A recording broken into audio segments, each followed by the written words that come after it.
नमः शिवाय। शिव भजते भजते सोया था, शायद कुछ मांगना चाहता था। स्वप्न में देखा नंदी को, जो धैर्य सब्र का प्रतीक है। आँख खुली तो सब्र आ गया कि जो कुछ है सब ठीक है। 33वां अध्याय। त्रिश शिव ज्योतिर्लिंग की उत्पत्ति। सूत जी बोले, हे मुनियो, इस प्रकार कुछ समय के अनंतर ही ब्राह्मण कुमार बड़ा हो गया। सुधर्मा ने उसे विवाह योग्य देखकर उसे योग्य ब्राह्मण की कन्या से उसका विवाह कर दिया। फिर धुष्मा ने अपने पुत्र और पुत्र वधु को ले जाकर अपनी बहन के चरणों में डालकर कहा कि हे पुत्र, हे पुत्री, ये तुम्हारी माता है, इनकी सेवा करना तुम्हारा धर्म है।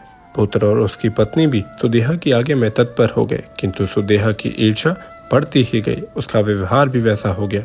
एक दिन उसने विचार किया कि दुश्मन की आंखों के सामने उसके पुत्र की मृत्यु होगी, तभी मुझे शांति मिलेगी। सूची बोले, कुटिल पुरुषों को शत्रुता के वश में आकर बुरे भले की कुछ पे विचार नहीं रहता, उनकी बुद्धि बल आदि सभी नष्ट हो जाता है। इसी प्रकार सुदेहा ने भी कपट में आकर एक रात सबके सो जाने के बाद छुरी ली और अपने पुत्र के टुकड़े टुकड़े कर दिए और पास ही के तालाब में जाकर उसके शरीर के टुकड़े डाल दिए, जहाँ धुष्मा जाकर शिव पार्थिव लिंग बहाया करती थी।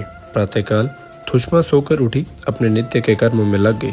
सुदेहा भी उठकर अपने कामों में लग गई। फिर पुत्र वधु उठी, उसने खाट पर रुधिर और शरीर के कुछ टुकड़े देखे तो उसकी होश न रही। उसने अपनी सास के पास जाकर पूछा कि मेरे पति कहाँ है, मुझे तो ऐसा लगता है कि उन्हें किसी ने मार दिया।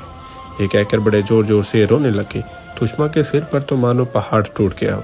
वह भी ये देखकर रोने लग गई।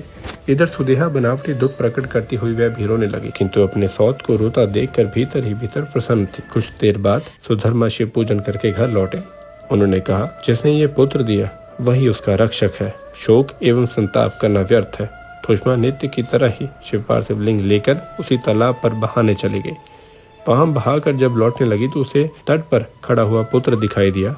वह छठी माता के समीप पहुंचकर बोला, मातेश्वरी, तुम्हारे पुण्य प्रताप एवं शिव कृपा से मरकर भी मैं जीवित हुआ हूँ। तब धुष्मा को पुत्र जीवित देखकर प्रसन्नता न हुई। वह तो उसी प्रकार शिव आराधना में रही।